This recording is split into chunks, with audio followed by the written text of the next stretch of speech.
Well, hello, welcome again to our reading of the Greek New Testament, and I'm reading through Hebrews chapter 6 up to verse 13. So after verse 10 in chapter 5 up until the end of verse 12 in chapter 6, we've had a slight digression where the writer is speaking more directly to the audience and warning them against apostasy and so on. At this point, he or she, whoever wrote this, resumes the allegorization, resumes the connections back with the Old Testament, and now Abraham comes into the story. So thus far we've had Moses, we've had the angels, Moses, Melchizedek, and now Abraham. So toga Abraham ep angelamenos hotheos epe kat udenos eikon medzonos homosai omasen kathio 2. So for God is the subject here.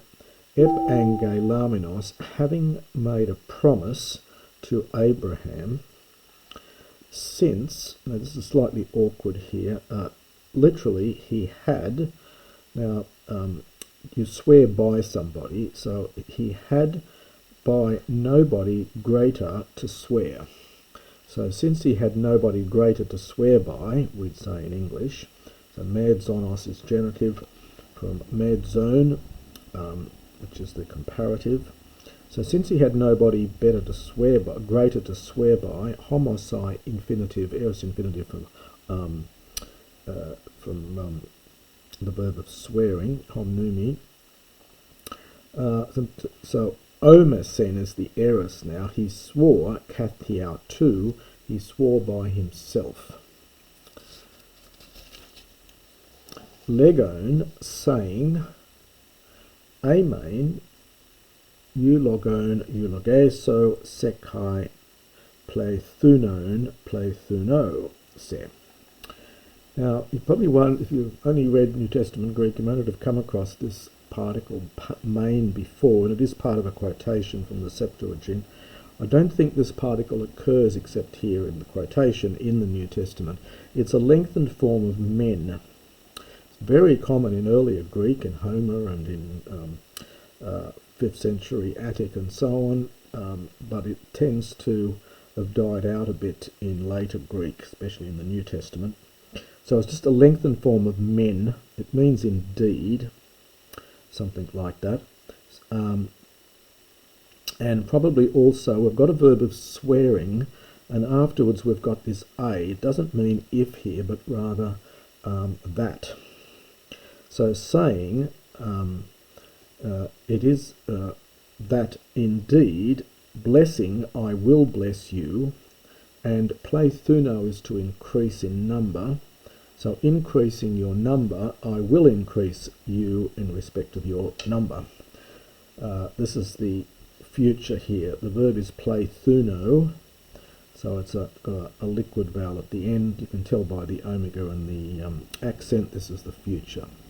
So saying that indeed I will blessing you, I will bless you, and increasing your number, I will increase your number. Now it's a quotation from the Septuagint, so this is very Hebraic in form. Kai hutos makrothamesas ep etukentes evangelias. Now you've got to think about who the subject of this is. It must be Abraham. And thus, having suffered long, so having been patient perhaps, having long suffered, epituken from epitunkano, he met with the promise, so he received the promise. Anthropoi gar katatu medzonos omnusin kai passes autois antilogias peras as bebiosin hokos. The Greek's a little bit difficult here. So for men, homnuusi. This is a later form. There is a verb omnumi. This is omnuo. It's a regularized form of the me verb. So it's omnuo, and this is just the normal present. So for men swear by the greater one, by someone who is greater. And now the subject is on the next line here, the oath, the horkos. The oath, we've got no verb here, so we're going to understand is. So the oath is for bebiosin, for confirmation or establishment, perhaps confirmation. And then peras, this is one of these pseudo prepositions, and it follows, takes a genitive, but it's following the word it's referring back to. So the oath is for confirmation beyond all antilogias, contradiction. That's the antilogia, the speaking a word against, hence contradiction, autois, for them. So I think the sense of it is that when someone makes an oath, that making the oath gives strength or power or confirmation against anyone who's speaking against it. So beyond all contradiction. Because after all, if you make an oath by God, and you break it, well, then you can expect trouble. So the whole idea of making an oath, and certainly in antiquity, oaths were taken very seriously.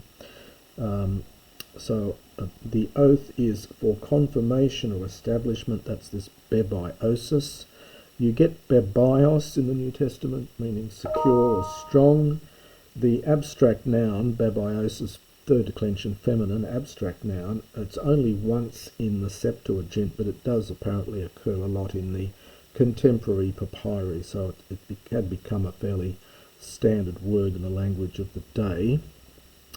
En ho, probably something like dio, for which reason, it's literally in which, or by which, without use of en, so perhaps almost wherefore, or for which reason, hotheos, perisoteron, boulominos hotheos epideixai, tois kleronomois, tes evangelias, to metatheton, tes boules autu,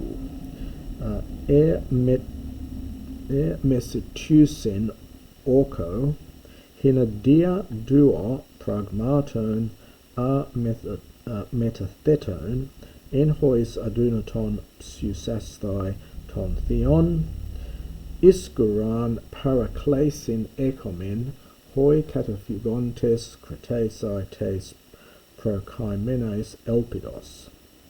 Another long sentence here. So the en ho is for which reason, I think, God wishing, perisoteron, it's a comparative from perisos, more abundantly, perhaps more strongly, but more abundantly, epideixai, to show to the inheritors of the promise. So him wishing to show, to metatheton. Now this is a late word, it's only here in the New Testament. The meaning is pretty easy to work out, but the word itself is late and rare. It's alpha probative, and then you get meta, and the thet is from tithemi. So metatithemi is to put in a different place, and hence to alter. And with the alpha negative, it's unalterable, or the immutability, and it's with an article here. And there's no noun that goes with it. So there's no, so it's not an adjective, it must here mean to be a noun, the immutability. So God wishing, so therefore, for which reason God wishing more abundantly to show to the inheritors of the promise the immutability of his counsel. So that's all with participles there. Emesituen horko. Now this again is another very late word. It's not in the Septuagint. It's mesituo, the mess is that middle, so and the it is to stand. So if you stand in the middle, then you mediate.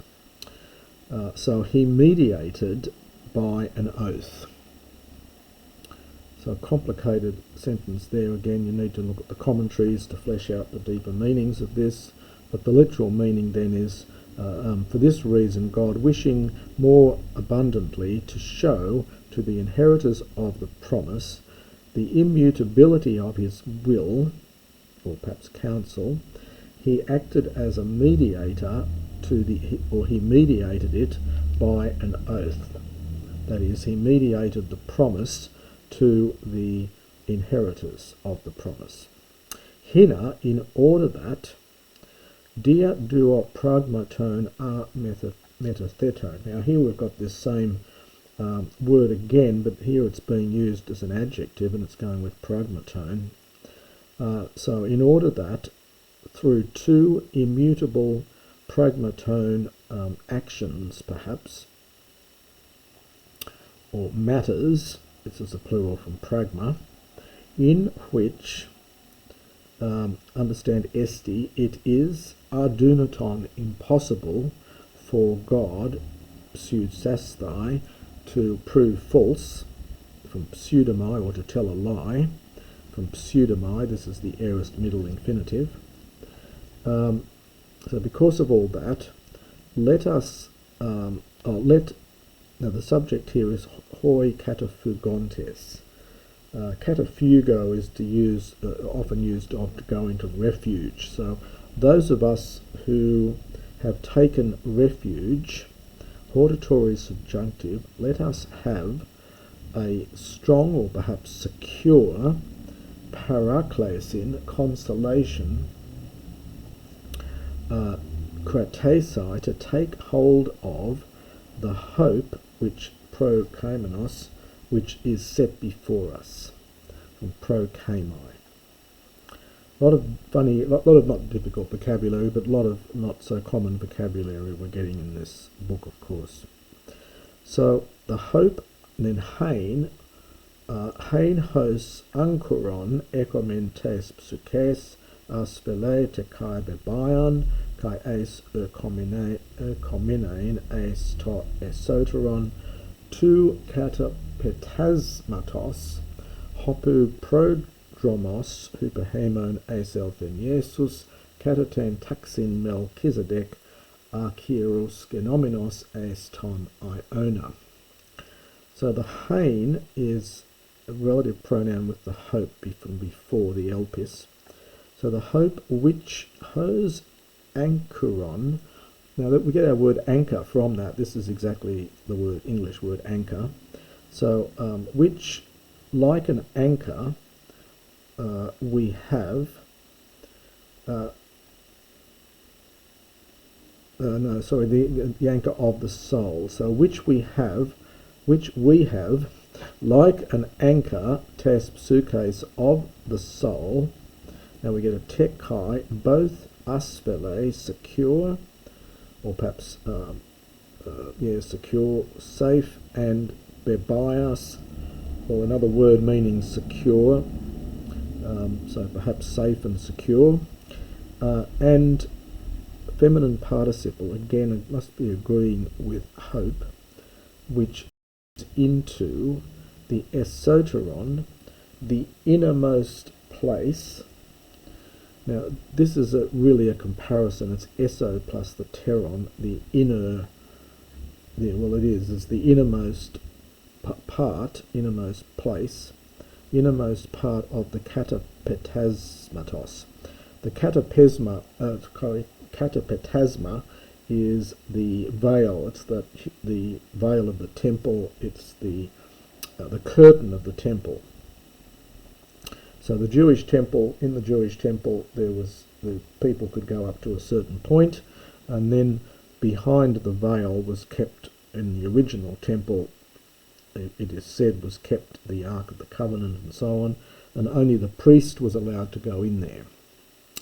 So just putting that's what this is here. So into the innermost part of the veil, this is the holiest part of the temple. So just to put that together again. So the hope which we have as an anchor of our psyche, of our life, of our soul, both asphale, both safe and secure, and a hope which enters into the innermost part of the veil. Hopu prodromos hupahaemon, where Jesus, eis elthen, has gone in as a prodromos, a forerunner, hupahaemon, on our behalf. Having become archieros, the high priest, eis ton Iona, forever, kataten taxin Melchizedek, according to the rank or order of Melchizedek. And so this ties in with his, with the author's earlier connections with Melchizedek. And this is going to continue on into the next chapter, where the author will talk about in more detail Melchizedek and Abraham. And that's in chapter 7.